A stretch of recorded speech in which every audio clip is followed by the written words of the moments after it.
Friends, हाय. तुमच्या आमच्या YouTube चॅनलवर स्वागत आहे. बोल बोल. यूट्यूब चॅनलवर स्वागत आहे. वेलकम. बोल वेलकम. वेलकम. ही आहे अन्वी आणि मी आहे तिची आतू. आतू काय बोलता येत नाही तिला, मम्माच म्हणते ती. कोण आहे मम्मा? मम्मी. मम्मी. मम्मी तिकडे. आतू म्हणा. आतू hi. Hello hello. Hi hi hi bye. Hi friends. दीदी चल. हाय दीदी. हाय दीदी. दीदीला आहे हाय दीदी. हाय फ्रेंड्स, तुमचं आमच्या यूट्यूब चॅनलवर स्वागत आहे. ही आहे अन्वी,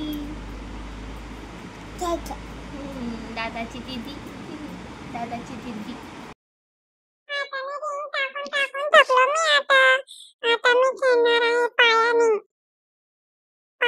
सर्व वस्तू फेकेल आता. थकून गेलेत माझेवाले. पायाने फेकेल मी सर्वांना. आज मी टॉप्स दाबायला घेतले आहेत माझे, आणि तुमच्यासोबत शेअर करणार आहे की मी मशीन कसे घेतले. ती त्याच्या मागे एक स्टोरी आहे, ती तुम्हाला आज मी सांगणार आहे. आणि माझे टॉप्स पण दाबणार आहे. शिवण्याची आवड आणि मशीन कसे घेतले या मागची स्टोरी बघायला विसरू नका. पूर्ण ब्लॉग बघायचा आहे.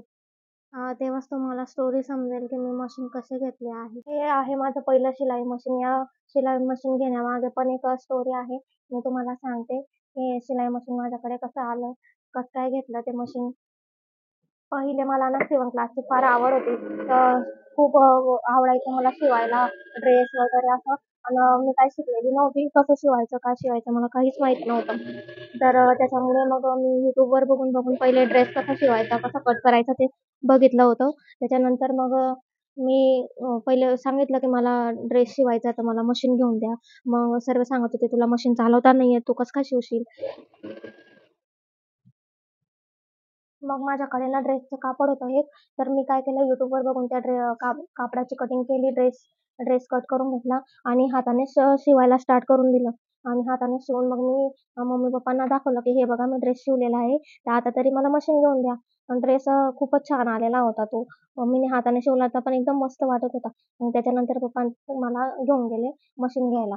पण तिथं मला पायडलवाला मशीन काय चालवता यायचं नाही. म्हणून मग आम्ही ठरवलं की हे इलेक्ट्रिक मशीन घ्यायचं, की जेणेकरून त्याला पायडल लावायची काही गरज पडणार नाही. म्हणून आम्ही हे मशीन घेतलं. मग तेव्हा ते ड्रेस शिवून दाखवला, त्याच्यानंतर मला हे मशीन भेटलेलं आहे. मग मी हळूहळू करत असंच काही पण फाटलेल्या वगैरे कापडं शिवायची. मग त्याच्यानंतर हळूहळू करत करत माझा हात बसला की शिवता यायला लागलं मला. कोणतेही कापडं वगैरे घेऊन शिवायचे तर मग शिवता यायला लागलं. मग मम्मी बोलली की मला ब्लाऊज शिकून दे म्हणून. मग नंतर मम्मीने ब्लाउजांचा क्लास लावून दिला होता. ब्लाऊज पण मी ऑनलाईन शिकायचं ट्राय केलं होतं, पण काही जमत नव्हतं. ते माप कुठेच्या कुठे चाललं जायचं, म्हणून काय ब्लाऊज काही शिवता नव्हते येत नीट. त्याच्यानंतरच ठरवलं की आम्ही क्लास लावून घ्यायचा. क्लास लावून परफेक्ट ब्लाऊज शिवता येतील. मग मम्मीने मला क्लास लावून दिला होता. 1 महिन्याचा क्लास केला होता. त्याच्यानंतर ब्लाऊज शिवायला लागले होते. ब्लाऊज पण चांगले शिवता यायला लागले होते. लग्न झालं. लग्नानंतर काही जमतच नाही आता. माझे टॉप खूपच लूज झालेले, बारीक झाले म्हणून आता त्यांना दाबून घेते. आलेली इथं तिथंच मशीन आहे म्हणून दाबून घेते.